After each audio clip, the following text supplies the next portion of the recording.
अमरावती महानगरपालिका निवडणुकीच्या पार्श्वभूमीवर काँग्रेस पक्षातील अंतर्गत नाराजी उघडपणे समोर आली आहे। काँग्रेसमध्ये बहुजनांना न्याय मिळत नसल्याचा गंभीर आरोप माजी महापौर वंदना कंगाले यांनी केला आहे। शेवटपर्यंत उमेदवारीचे आश्वासन देण्यात आले, मात्र अखेर काँग्रेसकडून तिकीट नाकारण्यात आल्याचे त्यांनी सांगितले। याच पार्श्वभूमीवर माजी नगरसेविका शोभा शिंदे यांनीही काँग्रेसच्या कार्यपद्धतीवर टीका केली आहे। दरम्यान वंचित बहुजन आघाडी आणि युनायटेड फोरमच्या युतीने 22 प्रभागांमध्ये उमेदवार उभे केले असून पत्रकार परिषदेत अलीम पटेल यांनी युतीची भूमिका स्पष्ट केली आहे। जहां कैंडिडेट नहीं है वहां उन लोगों को प्रेफरेंस दिया गया है जो जिनको सामान्य वर्ग एक्सेप्ट करता है।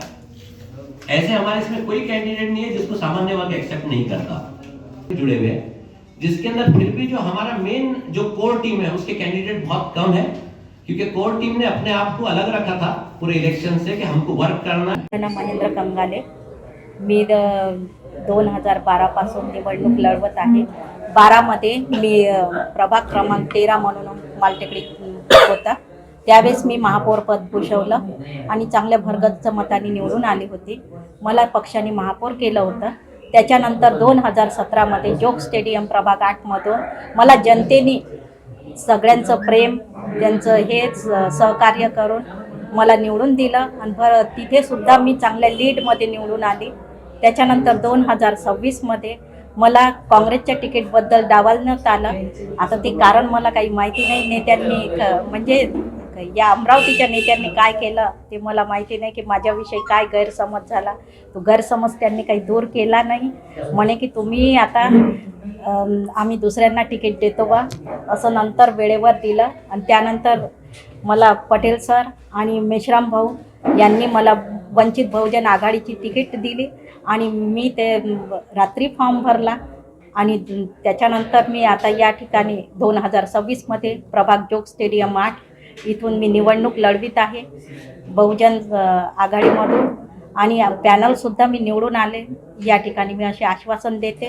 धन्यवाद, जय हिंद। त्या दिवशी मला बबलू भाऊंनी फॉर्म भरायला लावलं होतं, म्हणून मी तो काँग्रेसचा फॉर्म भरला होता। मी सौ शोभा रवींद्र शिंदे, प्रभाग क्रमांक 8 जोग स्टेडियमच्या प्रशिपुरा। मी वंचित बहुजन आघाडी या पक्षाकडनं निवडणूक लढत आहे आणि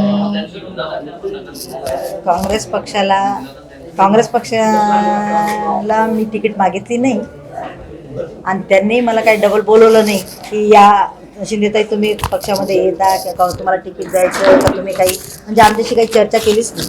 शहराध्यक्षांनी जयश्री वानखेडे यांनी पण काही रिस्पॉन्स दिला नाही, बबलू भाऊंनी पण रिस्पॉन्स दिला नाही, जे मोठे नेते आहेत त्यांनीही काही म्हटलं नाही।